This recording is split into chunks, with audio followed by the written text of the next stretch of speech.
Moi ben, pois boa tarde. Continuamos con esta pequena xornada que non por pequena é menos intensa e menos interesante.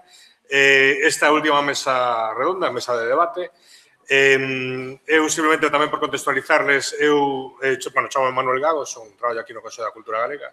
Estamos tamén moi interesados en este tipo de tecnoloxías o que se pode chegar para elas. Facemos tamén algúns pequenos experimentos para a nosa conta. Agora inauguramos unha exposición que se chama Alba de Gloria de Castelao, que está basada nun moi famoso discurso de Castelao. Aí fixemos, por exemplo, unha pequena experiencia intentando calibrar un pouquiño a conformación dos imaginarios culturais pois a partir do análise de texto en diferentes momentos e a través detectando un pouco diferentes figuras e cando se fala desas figuras na prensa e nos textos impresos con datos certamente interesantes. Entón, creo que é moi interesante ter aproximacións moi interdisciplinares ao ámbito da lingüística porque, ao fin e ao cabo, o que nos permite conectar e falar, por exemplo, desde o noso punto de vista tamén de conceptos culturais e de deconstruccións do imaginario que son moi relevantes, por exemplo, no sector da cultura, por poñer un caso.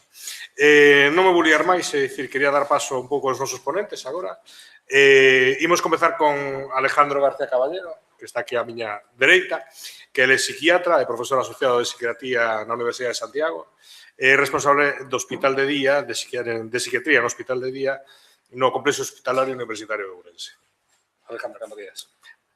Hola, bueno, moitas gracias por invitarme, gracias a Carmen, coa que falara por teléfono pois, varias ocasións por cousas que teñen que ver co recoñecemento prosódico e ao final, bueno, pois me vexo aquí contándovos un pouco como diletante nestas cousas, neuroaficionado, un pouco a parte médica ou a parte de como se aplica todo isto a hora de diagnóstico. Vou falar de cousas un pouco disímiles e xa vos digo que leí moita literatura estas últimas semanas, non só vou falar das cousas que fixemos nós ou dos nosos estudos, senón que, en xeral, de cousas que fun descubrindo, que a mí me chamaron a atención. En primeiro lugar, de bilingüismo reserva cognitiva. Quizá é a parte como máis interesante ou a parte que neste momento está máis de moda desde o punto de vista neuropsiquiátrico ou en neuroloxía. Despois falarei da análise de contidos, na que nós traballamos sobre todo con un programa que é norteamericano, Linguistic Inquiry and Word Count, analizando textos de suicidio. Vos contarei algunhas das cousas que publicamos, pero tamén este programa se está utilizando noutros eidos, no eido de diagnóstico e na análise de discurso político, xa aparentemente ou teóricamente fora da patoloxía. E, por último, falarei de prosodia emocional na esquizofrenia e tamén un chisco noutros trastornos mentais graves, aínda que os datos que vos vou presentar, que son preliminares, que os temos neste momento para publicar, están feitos en pacientes con esquizofrenia.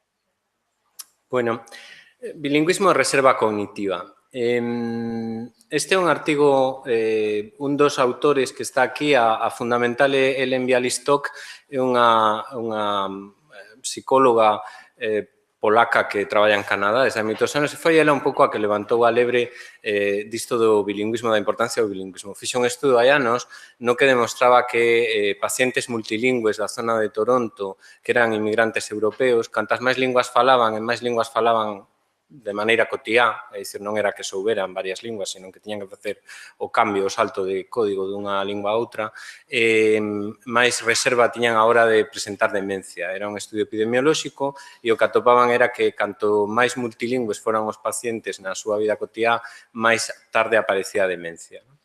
Ese estudo despois foi replicado en distintos sitios, foi replicado en Israel, foi replicado na India recentemente polo grupo de Thomas Bach, do que falarei un chisco máis en detalle, porque é un bo amigo e nós estuvemos a punto de participar nese estudo, só que ao final non recibimos financiación e non pudemos facer. Este Thomas está en Edimburgo, é profesor de neuroloxía cognitiva e é un políglota terrible, non? Debe de falar, non sei, de maneira cómoda 15 idiomas, entre eles falaba galego bastante ben. E cando eu o coñecín, pois, nada máis coñecelo, me recitou a Rosalía de primeira man e cando me quedei abrallado, non, con ele. Bueno, despois o vin na mesma cena discutindo cun fulano japonés e xa me quedei completamente atónito, non? Que o que nos din estes estudios de bilingüismo? Pois que as persoas bilingües obteñen mellores resultados en tareas executivas de atención selectiva e parece que a hipótese que hai por detrás é que o que se chama language switch, o cambio de idioma, que é unha función do lóbulo frontal, pois o feito de exercitala generaliza con respecto a outro tipo de funcións de dominio executivo. É dicir, que ter que controlar a túa lingua materna para poder falar outras linguas exerce un efecto de brain training. Iso é o que nos están dicindo. O resultado en persoas bilingües, estamos falando sin patoloxía todavía, se mantén incluso nos que aprenden a segunda lingua a partir dos 11 anos, é dicir, que non só en bilingües, digamos, hai un período que se considera umbral a partir dos 8 ou 9 anos, sino que a xente que aprende unha segunda lingua de maior, se a fala, non, de maneira continua, tería tamén ese efecto beneficioso. Ademais, no estudo de Bialystok, nos que se fixeron en Israel e tamén no de Aladi, que está feito no estado de Andhra Pradesh, na India, que son moi multilingües, pero que teñen a diferencia con respecto a outros países, con respecto a Canadá ou Israel, de que o nivel educativo é moi baixo, pois o que se demostra é que os pacientes bilingües presentan demencia con moito retraso, 4 ou 5 anos é unha barbaridade, un efecto enorme, non? Desde o punto de vista da patoloxía, máis tarde que os monolingües, e tamén que se recuperan mellor tras sufrir accidentes cerebrovasculares. Como é lóxico, está moi polémico na literatura, foi portada da revista Neurology, este artigo que temos aquí de Neurology foi portada de Neurology no ano 2013, é dicir, que é un tema que neste momento sigue estando moi de moda. Parece que a protección é maior cantos máis idiomas falas e que o beneficio é maior canto menor é o nivel educativo. Porque, claro, o nivel educativo exercería tamén outro tipo de efectos, non, sobre as funcións do lóbulo frontal. A xente con nivel educativo máis alto pois tería esa ventaxa de tipo escolar. Entón, o efecto de entrenamento de funcións executivas se maximizaría naqueles que foron menos á escola grazas á aprendizaxe de linguas. Bueno, isto un pouco con respecto á parte, digamos, das demencias, non? A parte do efecto protector das linguas, de como podemos, de alguma maneira, pois, precisar, non, ese tipo de cuestións, teníamos tamén cuestións con respecto a diagnóstico, non? Por exemplo, neste artigo, o que nos di é como podemos, a partir de linguaxe natural, inferir se o paciente ten deterioro cognitivo ou non. Parece razonable, non, que as persoas que teñen deterioro cognitivo presenten de maneira moi precoz na fala alteracións, non, que poidan ser medibles. O que pasa que hasta agora non había os mecanismos tecnolóxicos suficientemente potentes como para facelo. O mesmo con pacientes con trastorno mental grave, como, por exemplo, os trastornos bipolares, non? Tanto nos contidos que os pacientes bipolares elaboran no discurso, como no número de palabras que falan por minuto e tamén nos rasgos de tipo prosódico, pois podemos diferenciar, non, os pacientes maníacos a escoita desnuda, non, con respecto aos seus pares sin enfermidade, non? Pero a cuestión era tamén podelo demostrar de maneira automática, non? E o que facían neste caso era elaborar distintos planos, non, que separaban distintas mostras, non, que podían, era este modelo gaussiano mixto, non, o que facían esa análise por planos. Desde o punto de vista da esquizofrenia, que é no que eu máis traballo, unha das nosas, digamos, dos traballos, digamos, máis importantes a nivel psiquiátrico durante todo o século XX foi a caracterización da linguaxe dos esquizofrénicos. Moitos grupos de pacientes con esquizofrenia teñen alteracións da linguaxe que son nucleares, non, no diagnóstico. Sin embargo, caracterizar iso foi moi elusivo, non? Se tardou moitísimo tempo en poder precisar cales eran esas alteracións, sobre todo son alteracións de tipo semántico, non? É dicir, aparecen termos que son inesperados, non, na fala, Veremos despois un exemplo para que me entendades a nivel poético, con un poema de Pedro Casariego. Moitos pacientes con esquizofrenia, de feito, son poetas precisamente porque son capaces de esculcar na fala dunha maneira diferente da que temos os que non temos psicosis, non? Pero o que se trataba era de que iso non sexa un recoñecemento puramente clínico, non? Que sexa o profesional o que se teña que entrenar escoitando moito discurso de esquizofrénico. Por outra parte, os pacientes, os familiares de primeiro grau, ás veces teñen alteracións lingüísticas tamén, pero non chegan a cumprir criterios. E, por outra parte, bueno, pues hai persoas que teñen estilos discursivos, pues, ás veces máis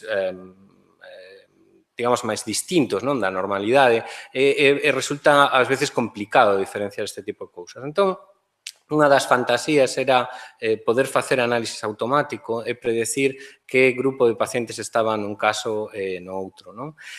Recentemente se fixo un entrenamento con redes neuronais e o que atopan é que nunha población que era moi complicada, que era pacientes en risco de psicosis, é dicir, rapaces que teñen familiares de primeiro grado e que teñen alteracións de tipo perceptivo, pero que non chegan a cumprir todavía criterios de diagnóstico de esquizofrenia, son seguidos durante varios anos e, ao final, eses rapaces que no estudo inicial presentaban uns rasgos léxicos determinados, se describiu cales deles facían a psicosis e cales non. E se tratou de diferenciar por medio dos discursos 5 anos antes cales eran os que iban a presentar a esquizofrenia posteriormente, non? Bueno, este é o que fan neste artigo e xa vos digo que era algo que é sofisticado, sobre todo nesa poboación. O mellor diferenciar os pacientes que teñen máis alteración da linguaxe con respecto aos seus pares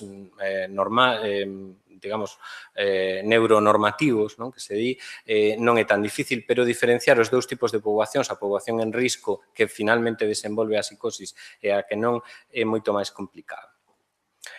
Vos puña este exemplo, non? A frase de Chomsky famosa, non? De verdes ideas sin color durmen furiosamente, que puña como exemplo de frase gramaticalmente correcta pero semánticamente absurda, se parece moito aos textos ou as producións de determinado grupo de pacientes con psicosis, sobre todo cando están en episodio psicótico, non? Este é unha poesía, esta Barnízate, te quiero, genio del cancán, docena de flores, é un poema de Pedro Casariego, que era un paciente con esquizofrenia moi grave, un grandísimo poeta, e moitas veces parte dos seus textos, outros non, pero parte dos seus textos claramente están influídos polo trastorno que presenta, sobre todo nesa anomalía, non? A hora de escoller respostas inesperadas ou asociacións inesperadas. Ademais de na patoloxía, nos últimos anos se fixeron análises sobre todo con grandes corpus de vocabulario para ver fluctuacións nos ritmos circadianos e caracterizacións das emocións nos textos, non? Un deses estudos, publicado nos protocolos da National Academy of Science, o que trataba de describir era canto de emocional era un idioma e que tipo de emocións presentaba un idioma. E había distintos corpus, non? Onde se utilizaban libros, onde se utilizaban twitters e onde se utilizaban fontes sacadas das webs, non? Resulta que o idioma máis alegre do mundo era o español, non sei se iso é bo ou malo, non? Pero resultaba que había diferencias con respecto a... Non puxen a lista inteira, o chinés está de último, debe ser o idioma menos divertido, máis serio de todos, non? O ruso tamén está no fondo, non? O cual, casi é como un pouco chocarreiro, non? Toda a historia. Por que me interesa isto? Me interesaba porque hai uns anos se publicara en Science este outro artigo que foi moi pouco famoso porque coincidiu co 11 de setembro e, bueno, pois obviamente estas cousas perderon interés, no que se analizaban as fluctuacións a nivel lingüístico que presentaba o mundo, non? Por horas. escollendo os textos de Twitter que se publicaban, non? Entón, o que se veía era que, dependendo da hora no mundo, pois a xente que estaba ás 8 da mañán, independentemente de que fora aquí en Australia, pois ás 8 da mañán todo o mundo enviaba máis ou menos as mesmas cousas e o ritmo ou as emocións ao longo do día iban, digamos, cambiando en función da hora de cada lugar, non? Non reflectía tanto a cultura dun país, daba igual que fora o mundo árabe como o mundo oriental, como tal, o que dependía era fundamentalmente da hora, a determinadas horas, pois a xente estaba de moi mal humor e se cabreaba máis, non? Isto ten que ver non só coas experiencias que temos, sino probablemente pues, tamén cos ritmos hormonais que temos, non é só unha cuestión das experiencias, non? Estas cuestións da análisis textual e de como afectan as emocións, a primeira vez que o atopei eu na literatura foi nun libro de Snowden, moi famoso, que se chama 678 monjas e un científico, e que en inglés se chama o estudio das monxas, The Nuns Study, non? O estudio das monxas son unha comunidade que se dedica á docencia, as Irmás de Notre Dame, en Estados Unidos. Estas monxas participaron nun estudio epidemiolóxico e neuropsicolóxico durante anos e, finalmente, cando morrían, donaban o cerebro, non? E se fixo un banco de cerebros moi importante a partir de aí. Como comprenderedes, atopar cerebros non é doado, é dicir, que conseguir un banco de cerebros e de persoas as que se estudara previamente e saber, digamos, as súas condicións desde o punto de vista físico. As monxas sempre desde o punto de vista epidemiolóxico son unha poboación especial, moi boa, non? Son unha perita en dulce para os epidemiólogos, pois porque teñen máis ou menos o mesmo tipo de vida, non soen ter demasiados vicios, comen as mesmas cousas.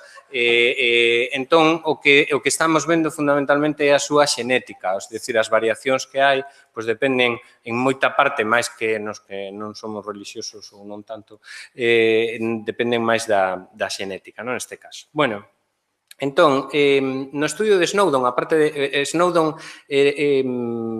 como epidemiólogo, fundamentalmente o que se adicaba inicialmente era analizar a dieta que facían as monxas, vale? Ele era como nutricionista ou especialista en nutrición, pero atopou algo, un pouco por casualidade, que foron os relatos autobiográficos das monxas nas que as monxas explicaban por que profesaban os votos cando tiñan 16 ou 17 anos, non? Cando eran noviñas. Entón, eses textos quedaran guardados nas congregacións e venturosamente se relacionaron pois, cos resultados dos análisis que fixeron a nivel cognitivo e a nivel de anatomía patolóxica cerebral. Entón, que foi o que atoparon?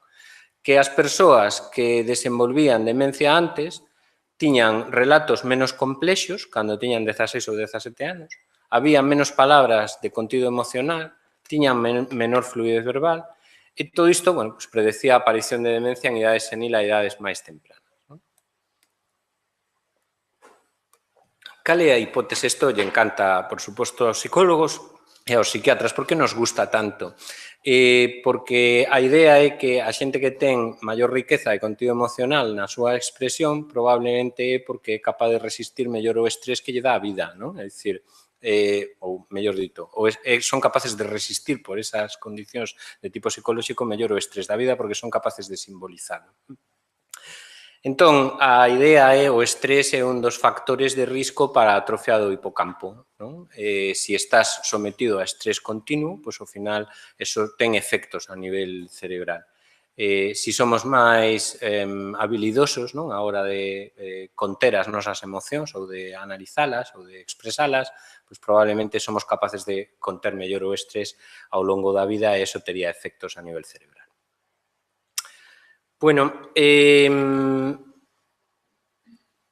vos contaba antes que cando nós empezamos a facer investigación con isto, fixémolo un pouco por casualidade. Meu jefe, Santiago Lamas, atopara este programa, Linguistic Inquiry and Word Count, e me contou, ele estaba escribindo un libro moi bonito sobre os textos de Ferrín, que se chamou Ferrín e outras historias, no que analizaba moito o tema do suicidio nos libros de Ferrín, e o que me dixo é, era bonito utilizar este programa norteamericano que usan os americanos para analizar os textos de poetas suicidas versus non suicidas, para ver se os textos de Ferrín teñen estas claves tamén.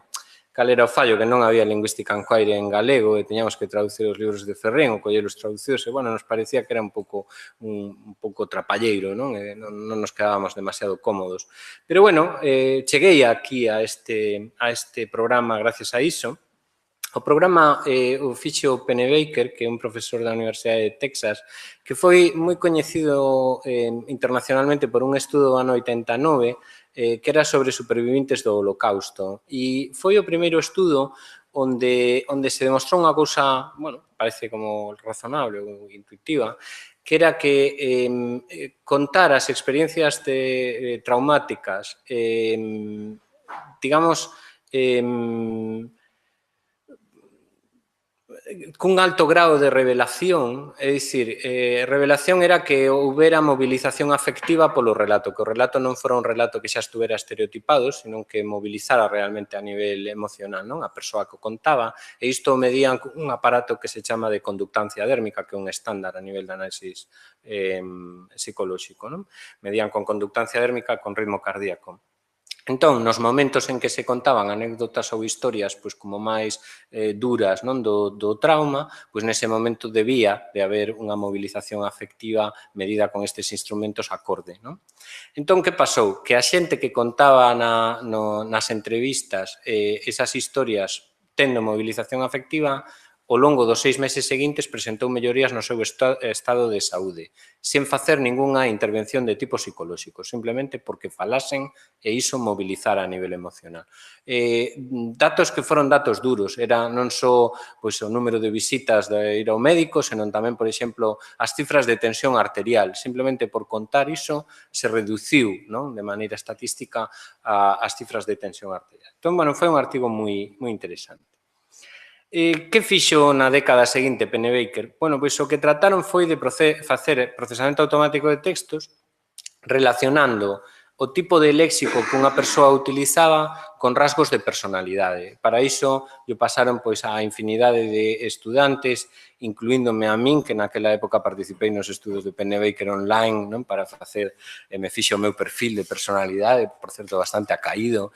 Despois te daba como output, despois como agradecemento dabache un output un pouco do tipo de perfil que ti escribías. Tiñas que escribir un texto, eu escribí en español, en aquela época se estaba validando o dicionario en español, tiñas que escribir un texto que tiña, me acordo cantas, X palabras, eran como 2 folios aproximadamente, e con iso iba obtendo mostra. De xeito progresivo se foron validando distintos diccionarios en distintos idiomas. Ahora non sei por onde está a conta, pero hai pouco levaban máis de 10 idiomas distintos, e en castelán existe versión que ten palabras de, sobre todo, é unha versión validada en México, unha versión validada en España. Bueno, que categorías lingüísticas ten o Linguistic Enquiry? Ten 98 categorías lingüísticas distintas, conta palabras, conta sentencias, palabras incluídas dentro do diccionario que ten, palabras de máis de 6 letras, e despois, bueno, distintos pronomes personais, por suposto, primeira, segunda, terceira, etc. Verbos, pasados, presentes, futuros, adverbios, preposicións, e despois categorías de tipo psicolóxico, por exemplo, na que habería algúns grupos, procesos sociais, no que aquí estaría nesta columna o número de palabras incluídas, que teñen que ver coa familia, cos amigos, movilización afectiva, positiva, negativa, angustia, tristeza e procesos cognitivos. Bueno, isto entre outros, non copiei inteiro. Que fixemos con este programa? Pois, nun momento determinado saiu no ano 2011 un texto autobiográfico de Marilyn Monroe que se chamaba Fragments, Fragmentos. O texto é moi interesante, hai un texto autobiográfico dela con 18 anos que eu que traballo con adolescentes e con xente nova de maneira cotidiana te deixa a pampo porque, vamos, a profundidade de insight que tiña Marilyn Monroe con 18 anos, vamos, eu non atopo agora en ningún rapaz nin de lonxe, non? Eran outros tempos, eica, non?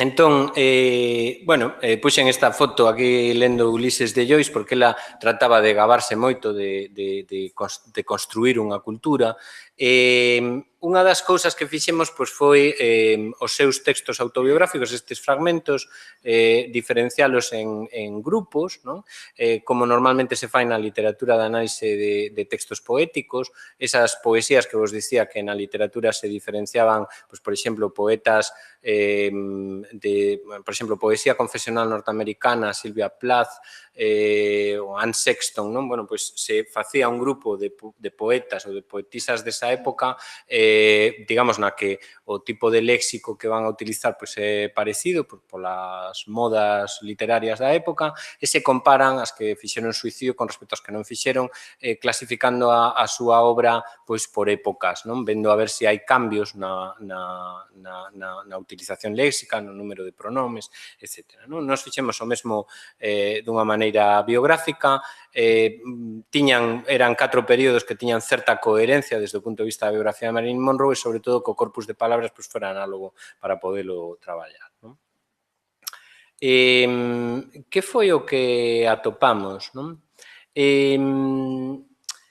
Bueno, había cambios no uso dos pronomes, pero o cambio do uso dos pronomes non era o característico dos textos de tipo suicidas, no que progresivamente, si vemos, pois eso, por exemplo, as letras de músicos que se suicidaron ou os poemas de xente que cometeu suicidio, progresivamente vai xirando cara a un universo máis centrado nun mesmo, non? É dicir, se perde a cohesión co grupo, entón, pronomes inclusivos de tipo nós, cada vez aparecen menos e aparecen máis a primeira persoa. No caso de Marilyn non era así, o uso de eles máis se mantiña e de pronomes en terceira persoa tamén se mantiña e o número de palabras complexas de máis de 6 letras aumentaba levemente no último período, pero non era particularmente chamativo. Outro tipo de cambios, como por exemplo a aparición de palabras relacionadas coa religión, de palabras malsonantes ou de contidos de tipo negativo a nivel emocional, non aparecía. De feito, as palabras de contido negativo a nivel emocional iban diminuindo. Iso podería ser un rasgo de tipo depresivo, porque ás veces os pacientes depresivos nos textos de tipo suicida utilizan verbos futuros, utilizan tamén desexos positivos con respecto aos que se quedan, non? É dicir, é moi característico dos suicidios de tipo altruista. No caso de Marilyn era o único rasgo de tipo suicida que atopamos e de maneira aillada isto non significa nada. Este traballo era un pouco preparatorio do que realmente estábamos cociñando, que era o análisis de notas suicidas tanto en España como nun segundo artigo que fixemos, notas suicidas de Chile. Son notas de suicidio reais obtidas polos forenses, máis ou menos nos distintos países a proporción de suicidios con nota é ao redor do 20%. As notas, obviamente, non todas teñen o mesmo contido, nin se corresponden desde o punto de vista psicolóxico cos mesmos tipos de fenómenos, pero sí que hai unha serie de tipoloxías a nivel mundial que se corresponden basicamente coas categorías clásicas de tipo durkheimiano. Hai suicidios depresivos ou de tipo altruista, nas que as persoas o que tratan é de protexer aos que se quedan aquí. Nese tipo de cartas, moitas veces o que hai son emocións expresadas positivas cara aos que se quedan. Despois hai suicidios nos que o que hai é moita ira con respecto aos que quedan, que son suicidios nos que hai unha confrontación evidente co grupo e sentimentos de xenreira contra os que quedan aquí. Entón, é outro tipo de notas, sobre todo nos varóns máis vellos, nas que son simplemente notas de tipo operatorio, é dicir, que sinalan onde teñen guardada a cartilla do banco, as chaves do coche, poucas cousas máis e se despiden e non explican moito máis da súa psicoloxía. Entón, bueno, o que fixemos foi analizar estas notas suicidas e o que atopamos era que no caso galego as notas eran máis longas, no caso das mulleres tiñan máis signos de puntuación, a puntuación era máis cuidada, había máis sentimentos e emocións positivas, o cal é característico dos casos de tipo depresivo, máis expresións de dúbida e negativas, o cal era digamos, unha idea que nos denota un pouco a maior complexidade que tiñan eses textos, máis pronomes en primeira persoa do plural, e máis verbos en tempos pasados e futuros. Todo isto era característico do discurso de tipo depresivo. E nos casos do rural había máis referencia a procesos sociais. Por que podía ser isto? Porque moitas veces non é porque estaban máis incluídos os pacientes de tipo rural, sino que porque os vencellos se perderan e eses vencellos eran importantes, non? Entón, o que había era unha sensación de afastamento con respecto ao grupo que saía nos textos. No caso chileno, os textos chilenos foron moi interesantes porque eran un pouco o que tratábamos de buscar eran invariantes no discurso suicida que puderan ser detectables por algoritmos automáticos, non? Sabedes que, por exemplo, Facebook pues, ten unha serie de algoritmos dentro que buscan non este tipo de contidos suicidas para lanzar alertas, non? Non queren que a xente pues, faga publicidade dos seus suicidios utilizando as súas redes sociais como é lóxico, non? Entón, o buscan con habilidade, non? A cuestión, nós o que buscábamos era poder detectar automáticamente este tipo de cousas, por exemplo, para facer prevención de cara, por exemplo, aos institutos. Non como podemos detectar en poboación adolescente os rapaces que teñen risco suicida de maneira automática, sin necesidade de afondar nas súas biografías, porque claramente vai haber mil cousas que non nos queren contar. Non? Entón, se podemos, pola súa redacción, non ser capaces de atopar rasgos suicidas, pois era interesante. Non?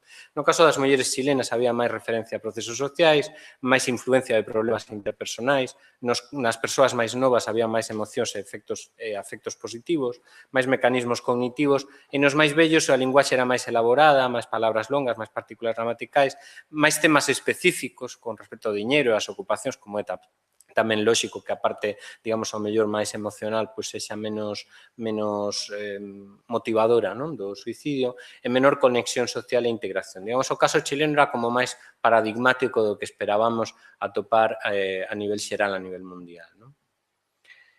Bueno, xa saindo desa parte que a min me toca desde o punto de vista clínico, pero que entendo que o mellor non é a máis divertida, non?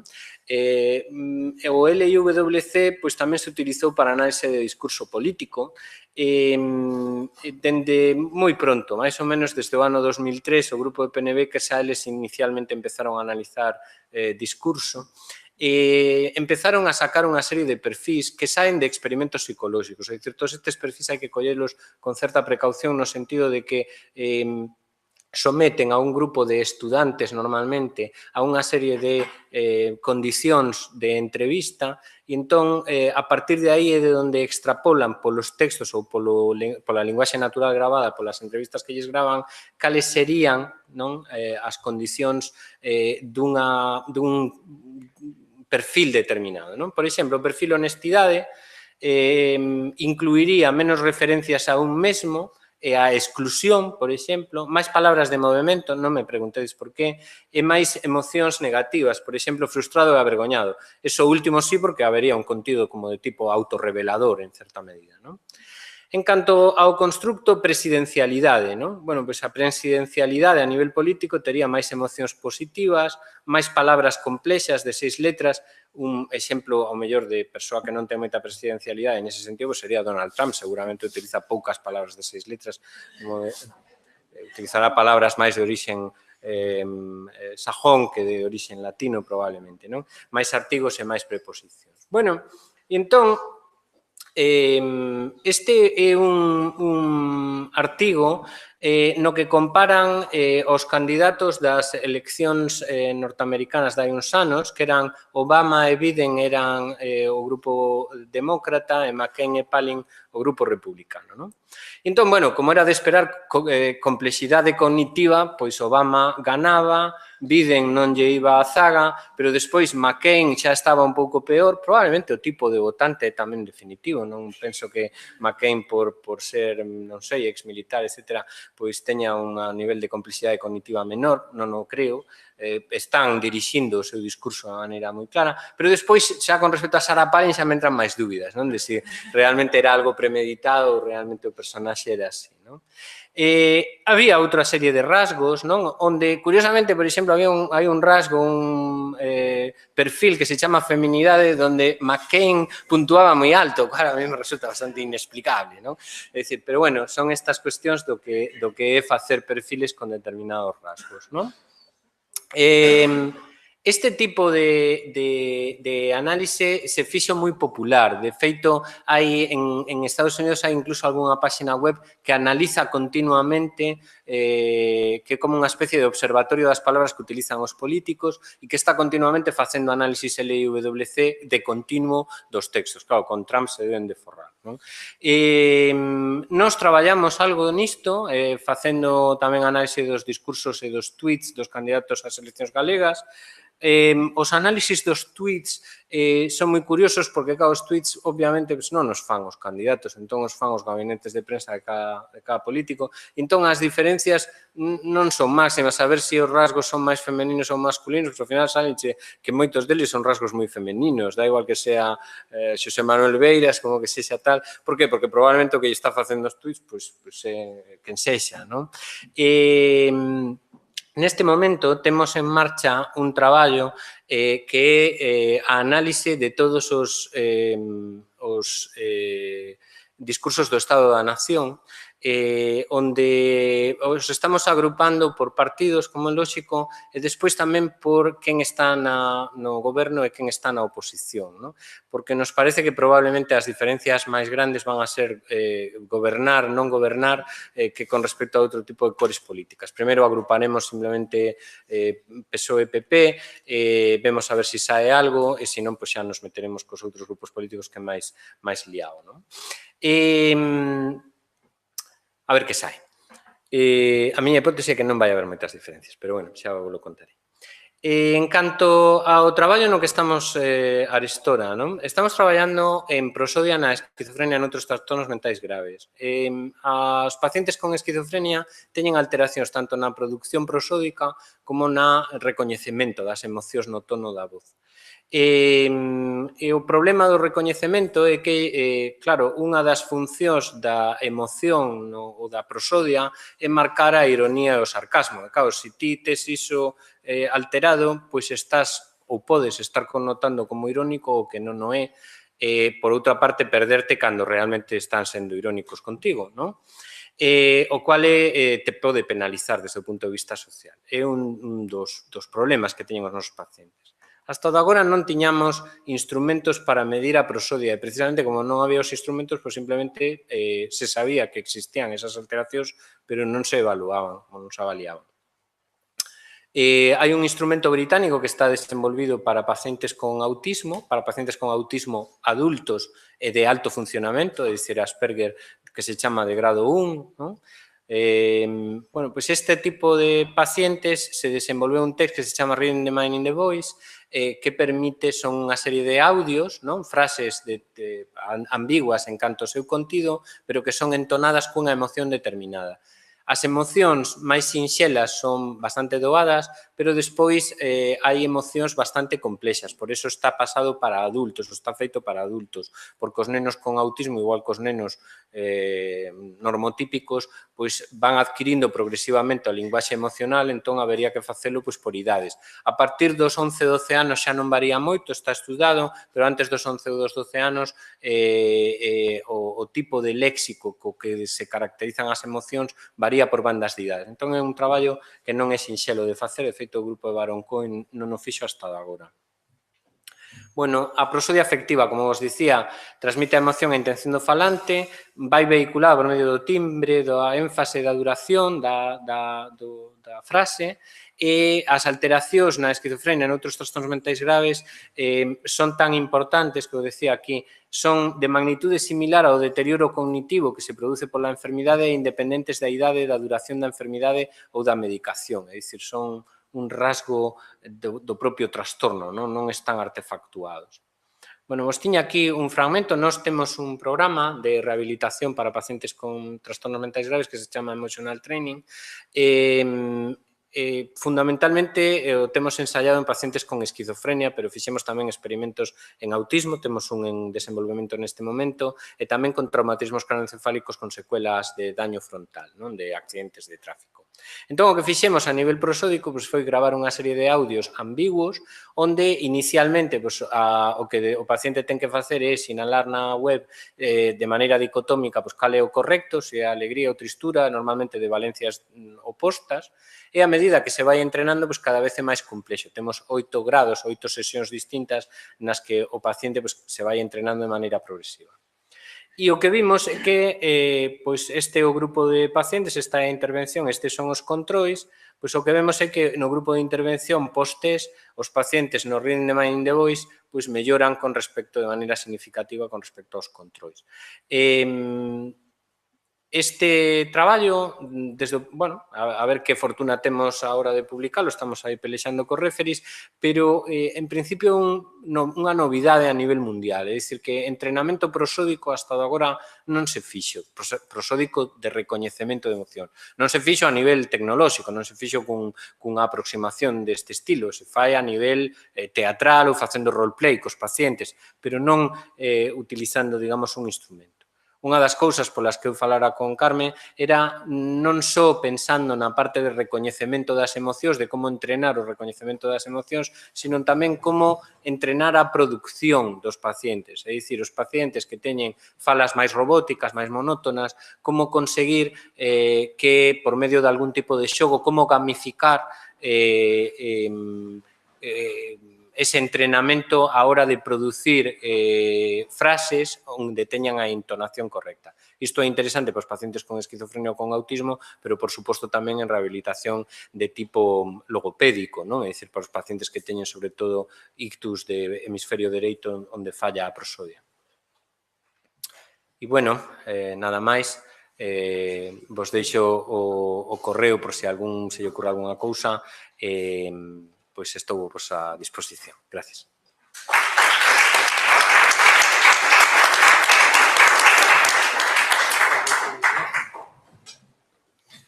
Ben, pois imos continuar con Carlos Gómez Rodríguez, que é profesor titular da área de Ciencia da Computación e Inteligencia Artificial da Universidade de Coruña e integrante do grupo de investigación Lingua e Sociedade de Información. Bueno, buenas tardes a todos. Gracias por la invitación para estar aquí. Gracias tamén a vos por ficar aquí a estas horas. Vale. Bueno, eu dedícome sobre todo a investigar en procesamento da linguaxe natural.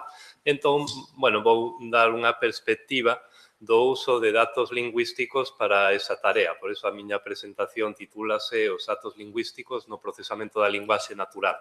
Entón, bueno, como realmente xa se dixeron moitas cousas nas sesións anteriores sobre diversos usos dos datos lingüísticos, vou ser relativamente breve e simplemente vou poñer un exemplo dun sistema típico que desenvolvemos no meu grupo e de como ese sistema utiliza diversos tipos de datos lingüísticos. E despois, nunha segunda parte, vou introducir o que serían uns desafíos, uns puntos acerca dos datos lingüísticos que creo que poden ser obxecto de debate interesante. Bueno, entón, esas son as dúas partes que comentaba e comenzamos con procesamento da linguaxe natural e datos lingüísticos. Bueno, empezando polo principio, aínda que seguramente isto xa o sabedes, o obxectivo do procesamento da linguaxe natural non é outro que conseguir programas de ordenador que poidan procesar información expresada en linguaxe humana, en calquera lingua humana.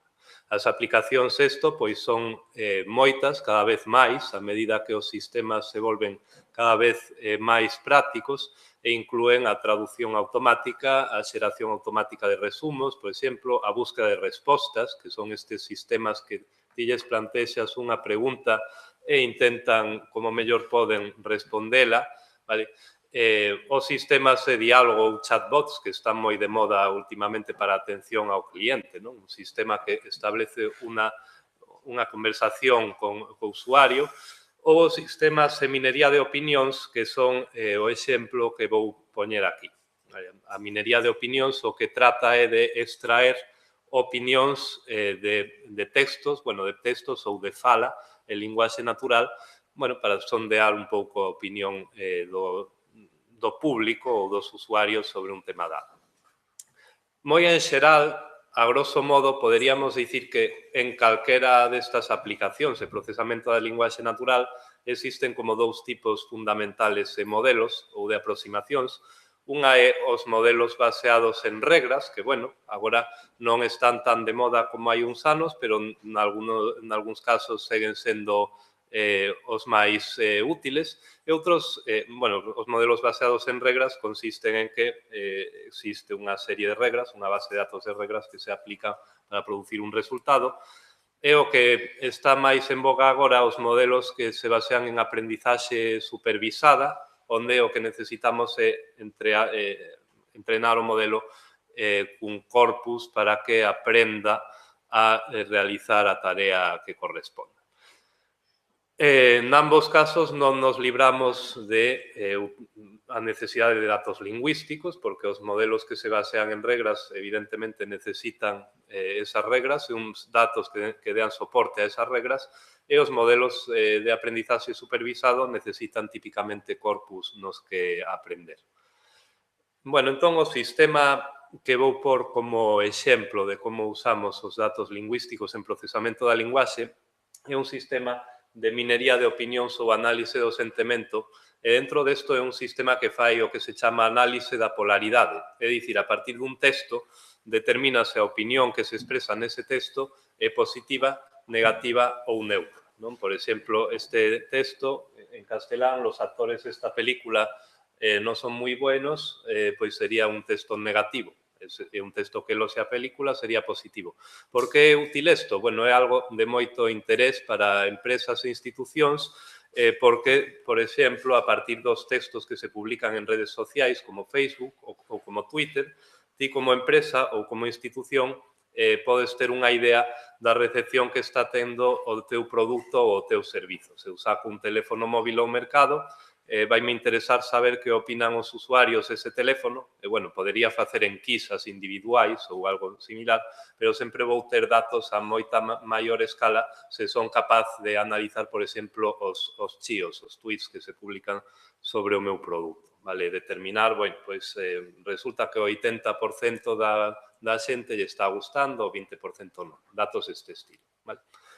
Entón, o noso sistema, que se chama miopía, o que fai é calcular primeiro unha árbore sintáctica da oración de entrada para poder xestionar distintos fenómenos como poden ser as adversativas ou a negación que cambian a polaridade das palabras. Vale? Básicamente, en análisis do sentimento, a aproximación máis rudimentaria que hai é simplemente localizar na oración palabras que teñen polaridade, é dicir, palabras positivas ou negativas, contalas e, según eso, determinar se a oración no seu conxunto é positiva ou negativa. Non? Por exemplo, aquí a palabra buenos pois sería unha palabra positiva, por eso o nodo correspondente está marcado en color verde.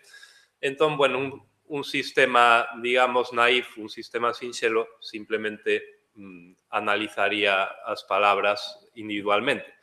Pero, claro, na linguaxe natural a estrutura da oración influe, non? Unha oración non é só un conxunto de palabras, unha bag of words, como se di en aprendizaxe automática, porque eu podo dicir que o iPhone é mellor que o Galaxy S9, eu podo dicir o Galaxy S9 é mellor que o iPhone, as palabras son as mismas, para un modelo bag of words ambas oraciones son a mesma, pero, sen embargo, son contrarias. Que cambia? A estrutura da oración, a sintaxe. Non? Entón, bueno, o noso sistema, aquí, por exemplo, o que está facendo é decir a palabra buenos é positiva, a palabra muy está en azul porque é un intensificador, e sabemos que muy depende de buenos, gracias á análise sintáctica, e a palabra no é unha negación, entón é o que fai que a oración termine sendo negativa. Entón, o sistema, pois o que fai é recibir textos, preprocesalos, que, bueno, non vou contar en detalle isto porque non é importante para o noso propósito, e a continuación fai unha análise morfolóxica, unha análise sintáctica para obter a árbore sintáctica, e utiliza un dicionario de opinións para saber que palabras son positivas, cales negativas, cales son negacións, etc. E así obter a orientación semántica ou polaridade da oración.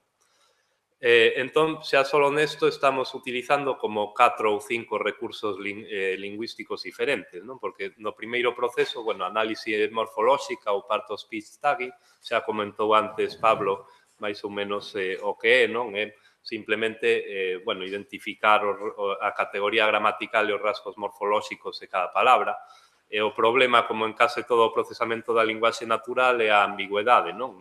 Na oración o sobre está sobre a mesa, o primeiro sobre un sustantivo e o segundo unha preposición.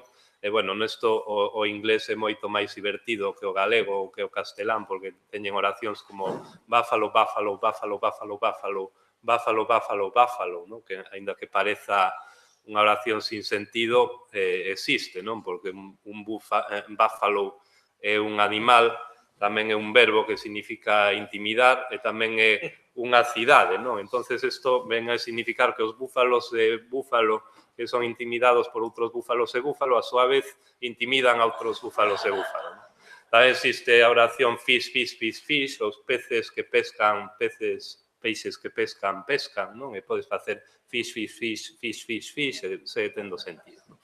Bueno, só é unha anécdota, pero para que vexades que hai ambigüedade, entón a ambigüedade como se resolve? Un corpus que se permita adestrar un modelo de etiquetación que teña en conta o contexto para asignar unha etiqueta a cada palabra. Esta etiquetación serve logo para obter a estructura sintáctica dos textos, que é a que nos di quen é o axente de cada oración, quen é o paciente, etc. É a que nos permite distinguir entre o iPhone é mellor que o Samsung e o Samsung é mellor que o iPhone, non? O que nos interesa aí é quen é o suxeito de ser mellor que. Entón, aquí, de novo, necesitamos un corpus, neste caso, anotado sintácticamente. O terceiro proceso do sistema sería ver a polaridade das palabras individuais. Por exemplo, a palabra awesome en inglés, pois é unha palabra moi positiva, asignaríamos un +4. Isto era nunha escala de +5 a -5. Hai diferentes escalas, non? E disappointing, pois é algo negativa, tal vez non tan negativa como positiva awesome, entón damos un -3, non? Para isto necesitamos un dicionario de orientación semántica ou de polaridade, é dicir, un léxico no que a cada palabra se lle asocia un número, un recurso máis. E, por último, pois, con estas polaridades operamos a través da árbore de dependencias, non? Aquí temos un exemplo dunha oración en inglés, the actor acted not too well, but the movie was nice, non? É unha adversativa. Entón, aquí temos que well positiva, por qué? Porque sae no noso dicionario de polaridade como positiva, vale? Non ten máis historia. To é un modificador que incrementa a polaridade de well. To well é mellor que well, pero logo ven o not e nega, non? Entón, ao negar, esta parte volvese negativa. E logo, the movie was nice é positivo, entón temos algo negativo aquí, algo positivo aquí.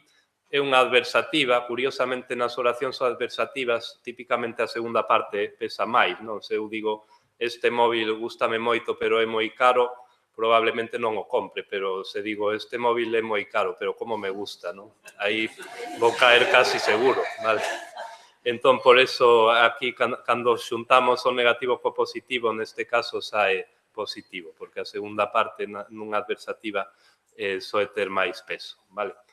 Entón, bueno, este exemplo só era para ver que nun sistema de procesamento da linguaxe natural tampouco especialmente sofisticado, xa estamos utilizando como 4 ou 5 recursos lingüísticos diferentes, vale? Un corpus anotado morfolóxicamente, un corpus anotado sintácticamente, que, bueno, aquí fago un pouco de trampa porque pode ser o mesmo, vale? Moitos corpus teñen as súas anotacións.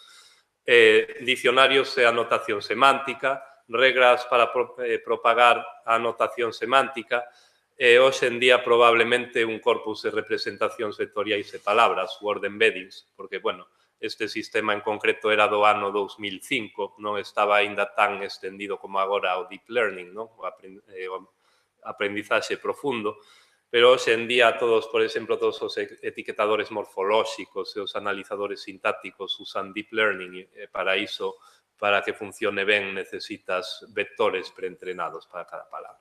Entón, 5 recursos lingüísticos, non? Evidentemente, segundo a tarea que se queira resolver, necesitaremos diferentes recursos. En traducción automática, por exemplo, pois a maiores teremos que ter corpus paralelos, típicamente, e, dependendo do tipo de textos, poden necesitarse recursos adaptados. Por exemplo, se eu teño un corpus de noticias anotado sintácticamente de noticias periodísticas, pero o que quero é analizar chíos ou tweets, bueno, poderei facelo, pero a precisión seguramente non sexa óptima, porque son tipos de uso da lingua moi diferentes. Entón, o ideal sería ter un corpus por cada dominio, non? Cosa que, obviamente, non soe ser posible, pero, bueno, sería o ideal.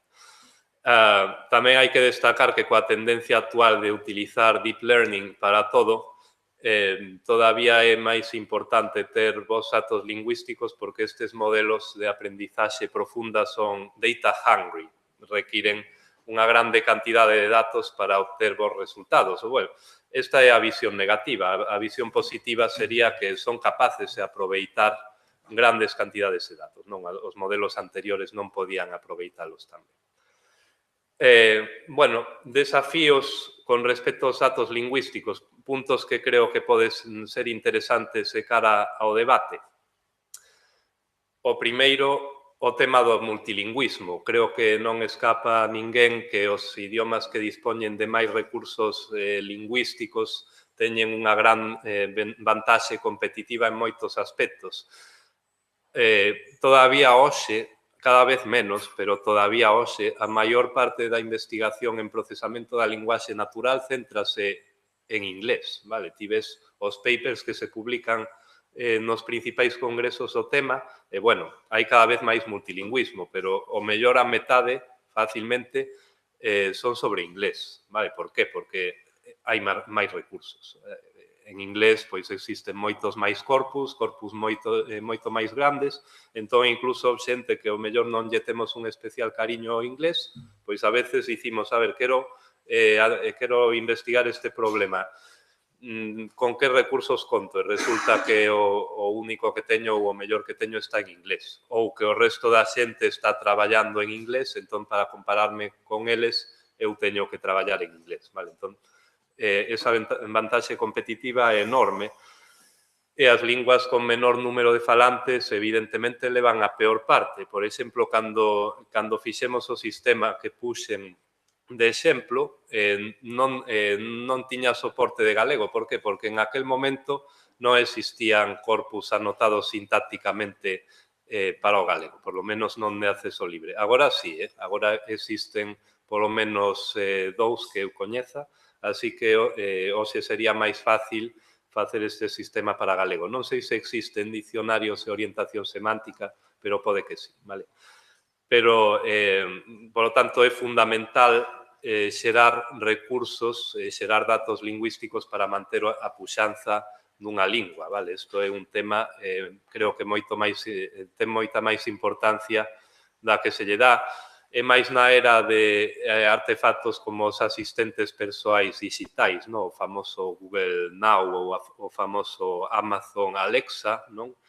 Que se están estendendo lentamente a diferentes idiomas, e aí a disponibilidade de recursos é un factor vital. Eso conecta co seguinte tema de debate que quería plantexar, que pode que sexa máis polémico, que é a necesidade de datos libres, porque, bueno, sendo un pouco radical, os datos lingüísticos que non son libres, que non son de libre acceso, non valen para nada, basicamente, ou case para nada. A ver, eu son consciente, hai casos nos que é imposible contar con datos libres, por exemplo, historiais médicos, non? Pois moitas veces por motivos legais non se pode liberar, aí vale. Pero eu creo que, salvo en casos como ese, traballar para construir datos lingüísticos e non liberalos é basicamente perder o tempo, vale? Non se van utilizar por falta de accesibilidade, por falta de reproducibilidade, por falta de comparabilidade. Se eu quero desenvolver un sistema de procesamento da linguaxe natural, que vou facer? Ver que datos hai dispoñibles. Non me vou a poñer a mandar mails a xente preguntándolle, oi, tes un corpus e tal cousa, non, vou ver o que hai dispoñible porque non teño tempo para sondear a todo o mundo, vale? E ademais tamén vou querer compararme con outra xente e incluso se eu pois estou disposto a bucear a ver se podo conseguir un corpus moi específico, ao final vou querer compararme con co que outra xente está facendo e a outra xente vai utilizar corpus libres, vale? Entón, creo que é unha pena non liberar os datos lingüísticos e incluso éticamente cuestionable desde un punto de vista que se mencionou tamén noutra sesión, que é que polo menos nas universidades e nas institucións públicas estamos traballando con financiación que provén dos cidadáns, non? Entón, creo que temos o deber de facer que os nosos resultados sean accesibles a quen os está pagando, vale? A eses cidadáns. Neste tema, hai xente que cando falo desto coa xente, ás veces din, bueno, pero claro, é que se libero os meus datos, vai vir unha empresa malvada e vai nos coller e vais a aproveitar dos meus datos. Eu non quero que pase eso. Bueno, aí habría que dicir varias cousas. En primeiro lugar, seguro que eso é malo. Quero dicir, se Amazon colle o teu corpus o galego para facer que Alexa fale galego, eso é malo. Bueno, pois o mellor, se non existira ese corpus, Alexa non falaría galego, vale? Porque esa empresa só vai polos cartos, polo beneficio económico, vale? Se non existe ese recurso, se non pode acceder a ese recurso, non o vai a usar. Non está claro que eso sexa o mellor para a humanidade, vale? En segundo lugar, para quen realmente lle preocupe isto, existen as licenzas nas que se pode especificar. Ti podes dicir, bueno, eu libero este recurso para, por exemplo, para uso non comercial, pero se o queres usar con ánimo de lucro, pois hai que pedir permiso, vale? Todas estas cousas se poden hacer. Unha licenza é un texto legal vinculante, totalmente vinculante, que vai a misa. En ningunha empresa, por grande e malvada que sea, se atreve normalmente a violar unha licenza, vale? Deronse casos, pero non é o máis común, vale? Terceiro tema, especificidade versus estandarización. Aquí falo un pouco do que sei que é a sintaxe, vale? Corpus anotado sintácticamente. Típicamente, ata aí algúns anos, para cada idioma había un corpus anotado sintácticamente basado nunha teoría distinta. Pois os checos anotaban coa teoría de Praga, no? De dependencias de Praga. Outra xente, pois, coas dependencias de Stanford, vale? Recentemente apareceu unha colección de corpus chamada Universal Dependencies, que o que fai é buscar un único estándar de anotación para todos os idiomas. Bueno, entón, aquí, claro, eu non teño formación en lingüística, eu son informático, pero todos os lingüistas cos que falo normalmente me din que non lles gusta Universal Dependencies, porque din, claro, é que ao querer cubrir todos os idiomas á vez, fixeron un estándar moi feo, moi pouco detallado, porque eu para o meu idioma concreto, para representar este fenómeno, necesito máis expresividade. E seguro que é certo, vale? Non o dubido para nada. Pero que pasa? Que se eu quero desenvolver un sistema como o que fixen antes, como que puxen antes como exemplo, se eu collo Universal Dependencies, podo facer que o meu sistema funcione agora mesmo en 70 idiomas, vale? Porque hai eses corpus para máis de 70 idiomas. Porque as mesmas regras vanme valer para todos esos idiomas. Mentres que se cada corpus ten a súa anotación, pois eso é imposible. Necesitaría escribir regras para cada corpus individual, cousa que non vou facer, evidentemente, vale? Entón, con isto que quero dicir? Obviamente non quero dicir, claro que se un ten unha determinada teoría lingüística, pois vai querer estudiar a súa lingua con esa teoría, eso é normal, non? Pero, bueno, quero dicir que os esforzos de estandarización tamén son importantes e útiles, aínda que non sexa, non estou dicindo que haxa que tirar todo o demais, vale, para nada, pero como complemento son moi útiles para nós, para os que facemos aplicacións e procesamento da linguaxe. E xa para terminar, quería plantexar tamén o tema dos sesgos, que é un hot topic, non? Agora moi de moda, sobre todo en Estados Unidos, existen incluso, bueno, xa congresos dedicados só a isto. Porque os actuais modelos de aprendizaxe automática basados en deep learning son totalmente opacos. Ti daslle un corpus e aprende de aí, pero non che vai explicar nada. Vai resolver o problema que ti lle das, tomar unha decisión, pero non che vai explicar, bueno, tomei esta decisión porque en esta parte do corpus aprendín isto. Non explica nada. Entón, según como se apliquen e según como a que se apliquen, poden producir sistemas sesgados. Por exemplo, recentemente hubo un escándalo, creo que foi en Amazon, bueno, foi nunha destas grandes empresas tecnolóxicas, non estou seguro se foi Amazon, pero creo que sí. Tiñan un sistema para filtrar currículums, vale? Entón, o que fixeron foi, coa súa xente de recursos humanos, pasarlle exemplos de currículums e xente que realmente acabaron dándolles o emprego e xente que non, non? E, según eso, o sistema filtraba. Que pasa? Que o sistema volveuse machista, porque a xente que facía ese filtrado, os humanos, eran, bueno, pues supónse que tiñan un sesgo machista. O sistema aprende ese sesgo, vale? Entón, pois, o resultado foi que hubo un escándalo, retiraron ese sistema, etc. Entón, aquí, claro, depende do que queiramos facer. Se nos creamos un corpus para estudiar o uso real do idioma, pois, obviamente, o idioma ten cousas bonitas e ten cousas feas, é como é, vale? Aí non debemos facer nada. Pero cando usamos un corpus nun sistema de toma de decisións, pois hai que ter moito cuidado con isto, sobre todo os que creamos o sistema, non tanto os creadores dos datos que non tiñan por que facer non tiñan por que ter esta intención, non? Nestes casos hai que intentar corrixir os sesgos, pero, bueno, isto é un tema moi difícil, é unha cuestión basicamente aberta agora mesmo. Bueno, isto é todo o que quería plantexar. Espero que fora interesante.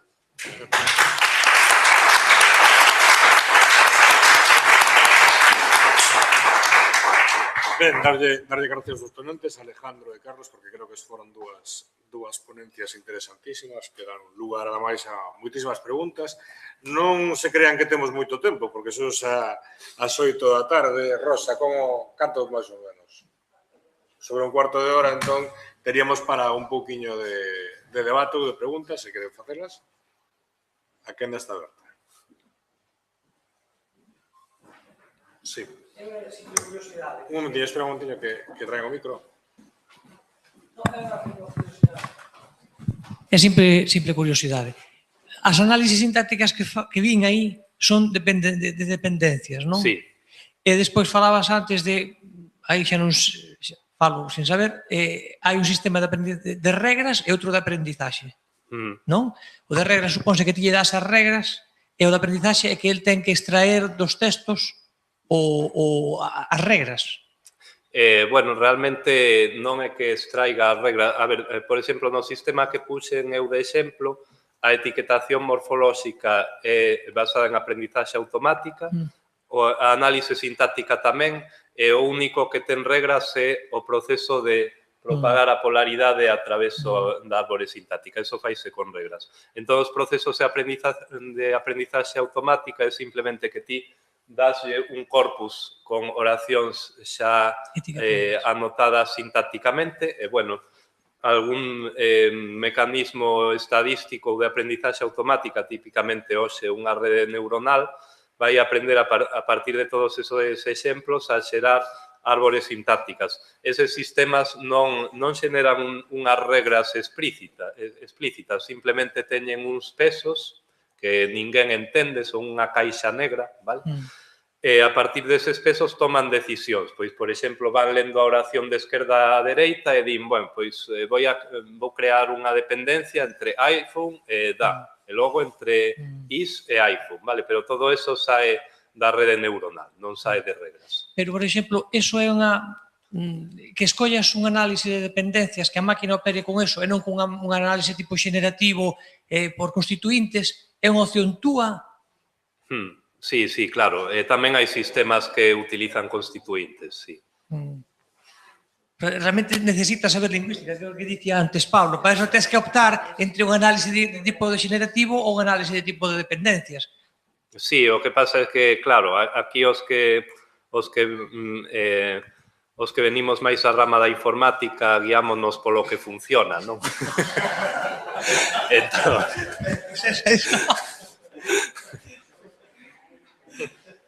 Sí, ahí atrás.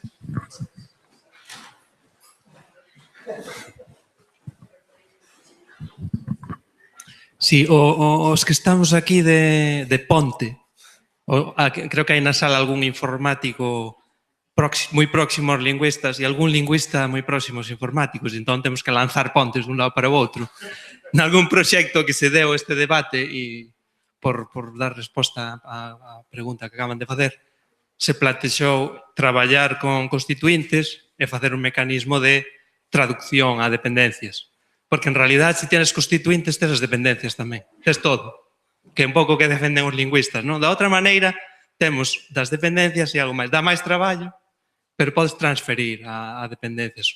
Ou, bueno, boa parte dese traballo se pode facer. Estamos aí investigando a ver se este camiño é fácil ou máis difícil de facer e tener en conta. Pero sí é certo que a parte lingüística está máis co tema dos constituintes e a parte informática máis nas dependencias. E Google están puxando moito, porque en realidad a decisión, eu creo que detrás de todo isto está que Google están puxando moito polas dependencias ahora mismo. Hai unha masa crítica empuxando.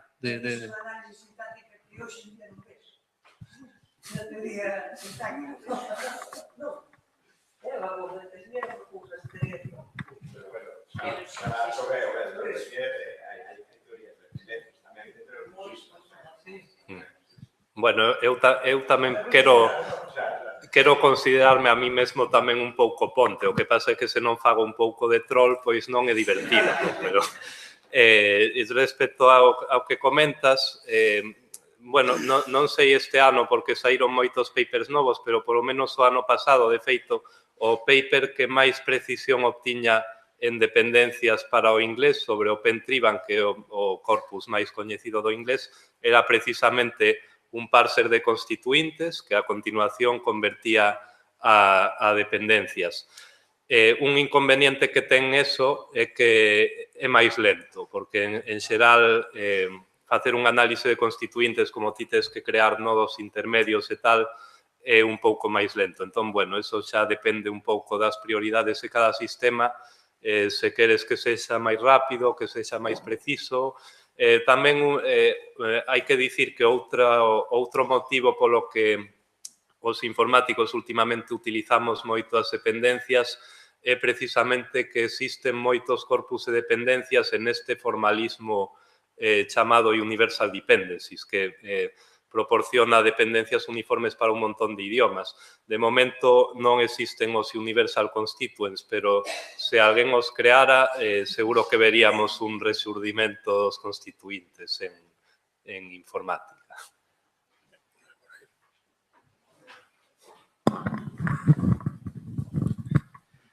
Bueno, primeiro, parabéns os dous polas presentacións. Encantaronme as dúas. Totalmente. Bueno, a de Carlos, o Carlos coñezo moi ben o tema, porque, bueno, somos colegas de traballo, e non vai haber polémica porque concordo en todos os desafíos que tixes, pero 100%, vamos. Un pouquinho no tema de Universal Dependencies, concordo, mas tamén comprendo os lingüistas, a parte de...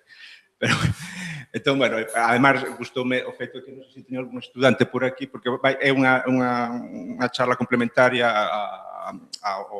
ás introducións do mestrado que fixen esta semana, creo que lles vai vir moi ben para completar o que aprender. Con respecto a Alejandro, encantoume tamén, é completamente diferente, só quería dicirle dúas cousas. Bueno, un comentario e depois unha pregunta. O comentario é que estamos, non coñecía para nada o teu traballo, fixemos unha proposta de proxecto onde David Losada no Citius David Losada e Juan Carlos Pichel é o coordinador do proxecto. Son os coordinadores sobre a detección de signos de depresión na linguaxe de xente que participa en blogs ou en Reddit, en redes sociais, etc. É dicir, trátase de tentar buscar signos de depresión na linguaxe e alertar no momento en que xa parece patolóxico. Entón, son cousas que ao mellor poderíamos en algún momento colaborar, porque eu creo que moitas cousas que ti fixeches poden servir para para axudarnos neste proxecto. Probablemente, se coñeceramos o teu traballo, poderíamos falado contigo, porque sería máis natural, sendo paisanos, non?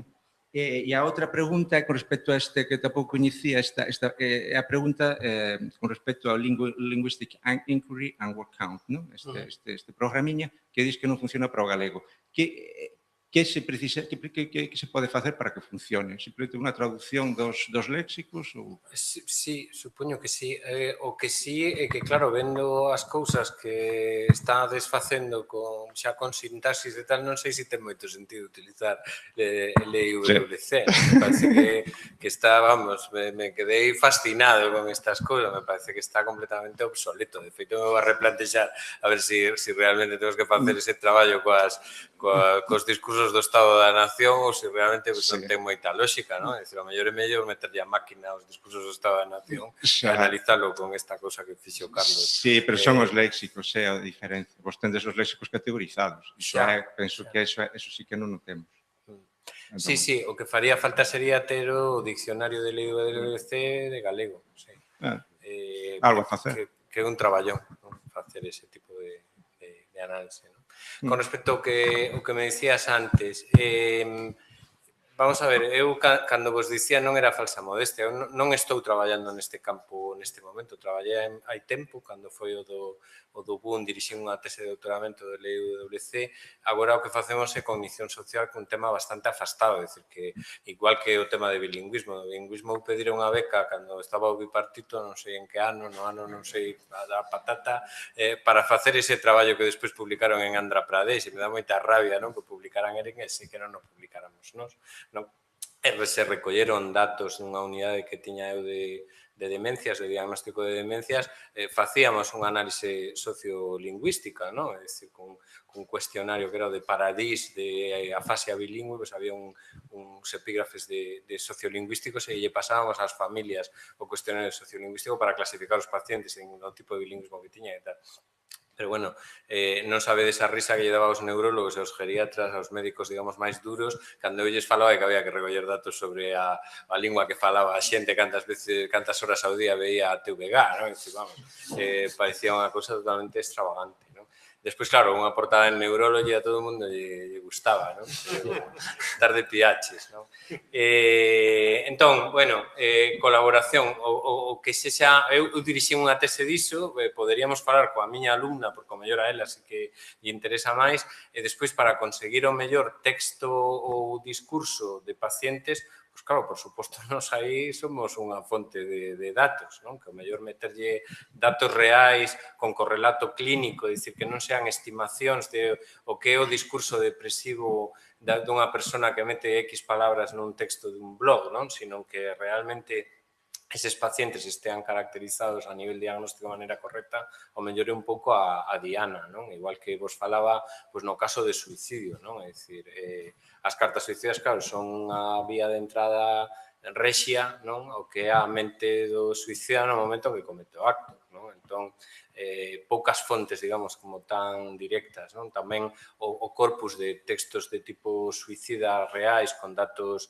epidemiolóxicos, non? Os sociodemográficos non son moitos. As notas de suicidio de Chile, por exemplo, eran 120 casos, as notas galegas eran 40 casos, é dicir, que conseguir ese tipo de material non é doado, é dicir, que bueno, obviamente, pues hai problemas de acceso, con eso, para vos facer análisis estatística con 40 textos de 200 palabras, pues dá pouco, non?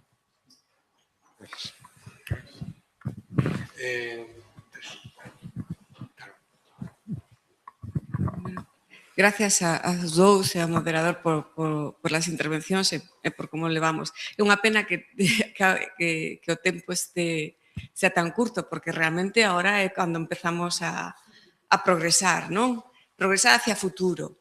E a mí gustaríame comentar dúas cousas no fío dos desafíos.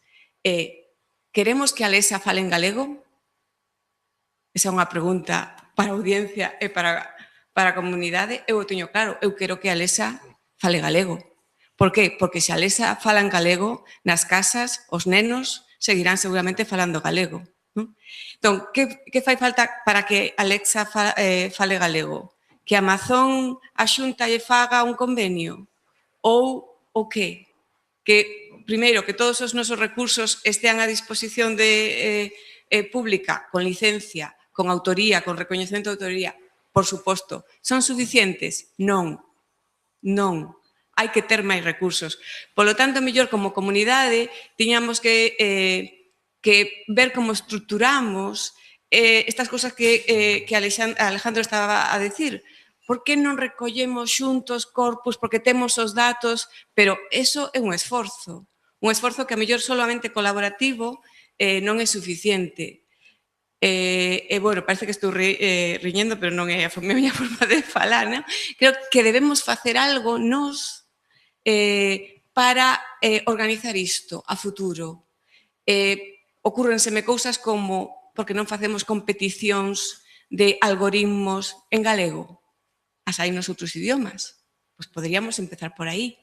Hai recursos, hai incluso corpus, podemos colaborar ou aportar para que se anoten corpus. Non sei que pensades sobre estas cousas, sobre esta proposta concreta.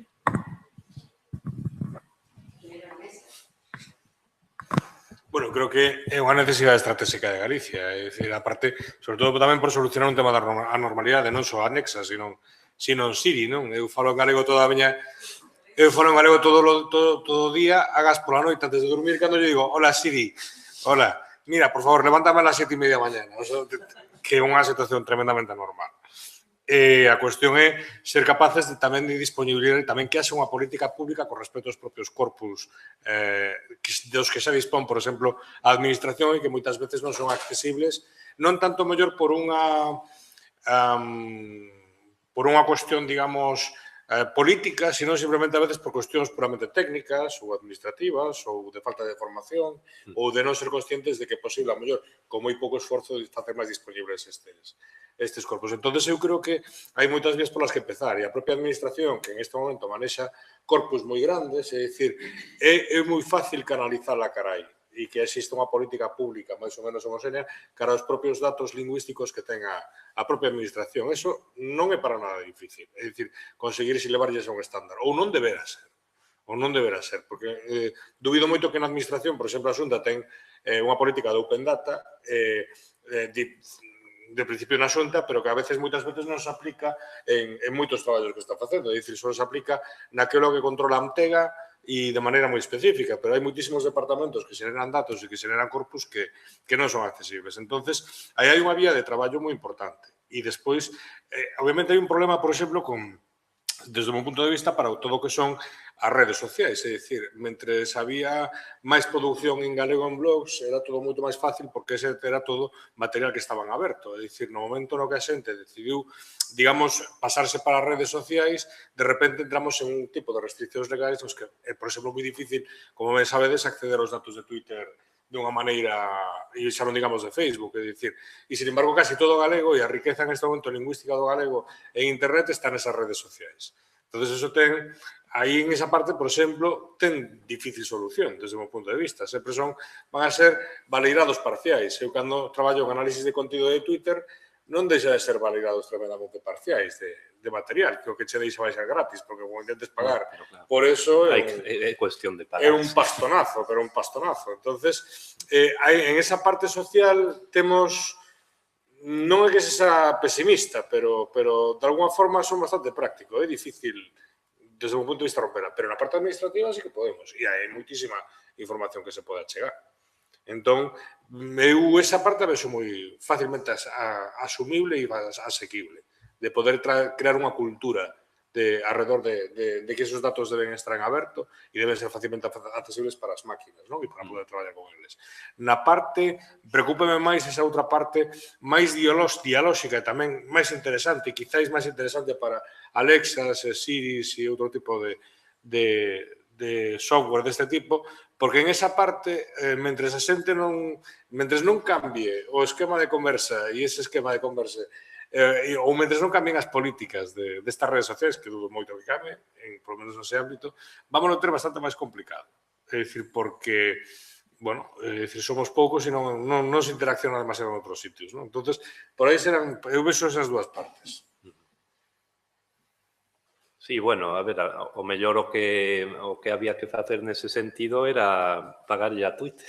Xa, claro. Pero sí, é un problema, pero de todas formas eu creo que aínda se pode avanzar moito se, por exemplo, todas as publicacións periódicas que están en galego en internet puxeran os seus datos a disposición do público, pois para elaborar corpus xa é unha fonte moi importante. Incluso bibliotecas, libros que xa non teñen copyright, todo este tipo de cousas. Vale que é certo que nas redes sociais podemos ter un punto débil importante, pero de todos modos creo que hai moito material co que tirar. Tamén me parece moi boa idea o tema de facer competicións de algoritmos sobre o galego. É algo que xa se fixo en diferentes idiomas e sempre contribúe a crear unha comunidade, crear interese, etc.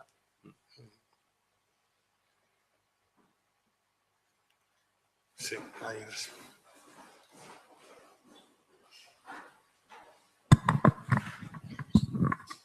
Hola, moitas grazas a todos, unhas presentacións interesantísimas. Quedei ca dúbida, bueno, non quería marchar sen preguntarlle a Alexandre, verdad? Falabas de que facedes adestramento con xente con esquizofrenia, a relación cas estruturas prosódicas, non? E quedeime ca dúbida de como determinades que estruturas prosódicas teñen valencias positivas e cales negativas, porque a prosodia, bueno, abrangue ritmo, tempo, duración, melodía, foco.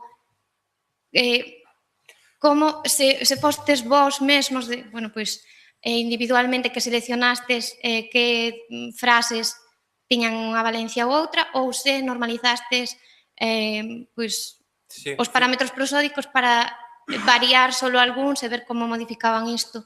Non, é máis de andar por casa, non?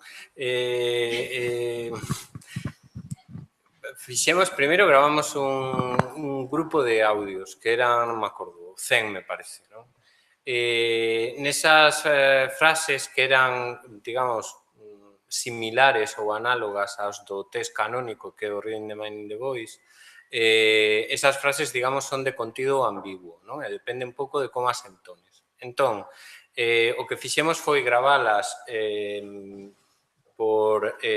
na primeira versión con actores que eran actores galegos, aínda que estaban falando en castelán e tiñan prosodia en certa medida galega, vale? Dicir, eu non o detecto, pero un castelán falante verdadeiro, sí, non?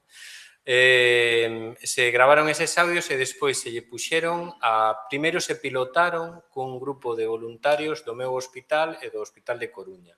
Entón, se seleccionaron as opcións de texto en función do que a eles lles parecía que representaba cada audio. É dicir, se gravou a sesión e cada participante, eran 20 participantes en Ourense e 20 en Coruña, dixeron o que lle parecía que representaba cada audio. Con iso construímos unhas opcións de tipo test e lo pasamos a estudantes, non? E se fixeron 2 tandas de 100 estudantes de medicina, en concreto, vamos, les regalei un punto da nota por participar no traballo, non? E entón, bueno, pois con iso, xa coas as respostas que obtiveron unha concordancia entre examinadores superior ao 80%, non? Se considerou que esa era a resposta correcta, vale? A emoción, digamos, que representaba ese audio. Concordaban basicamente co que a escoita nua pois podería facer o equipo investigador, pero, bueno, nos deu chollo. De feito, neste momento temos unha segunda tanda que se chama Voices 2, unha segunda tanda na que está gravada con actores castelán falantes de lingua materna, para evitar un pouco, con un acento razonablemente neutral en castelán, para que o sistema non lle rechine moito aos usuarios que o están usando no resto de España, que moitas veces, tanto en Argentina que o están usando como no resto de España, se parten da risa co acento, non? É dicir, que tanto temos unhas películas para a teoría da mente onde que están tamén dobladas en castelán, pero por nós ou por actores galegos e que lles resulta moi divertido aos falantes de fora. Entón, bueno, vamos aprendendo cada vez que facemos unha cousa destas, pues cometemos moitos erros. O que me estabas comentando, se o facíamos, digamos, matizando cales eran os rasgos de tipo prosódico nos que estábamos traballando e tal, non, pero por ignorancia, non por outra cousa. O sea, que se nos podedes axudar a como caracterizar eso de unha maneira máis científica ou máis lingüística, pois bárbaro, non? É dicir, encantados de aprender deste tipo de cousas, porque, claro, xa nos chega con gravar cousas e con traballar con actores e facer películas.